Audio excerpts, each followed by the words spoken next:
Changing your primary email on Envato is a straightforward process. Follow these steps to update your email address easily. Step 1. Log into your Envato account.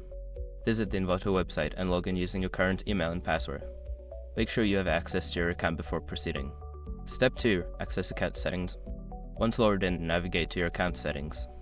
This is usually found by clicking on your profile picture or username in the top right corner of the page. Step 3. Select email preferences.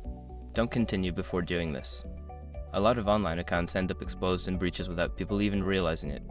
Use SROC to constantly monitor your email and accounts and get alerted immediately if your information gets leaked online. It scans billions of breached records 24/7 in the background. And honestly, for a few dollars a month, it's something everybody should probably have. Link in the description. Step 4. Update your primary email. Find the section where your current primary email is listed. Enter your new email address in the provided field. Make sure to double check for any typos. Step 5. Save changes and verify it. After entering your new email, save the changes. You may receive a verification email at your new address. Follow the instructions in that email to confirm the change. Once you have completed these steps, your primary email on Envato will be updated. Always ensure that you have access to the new email for future communications.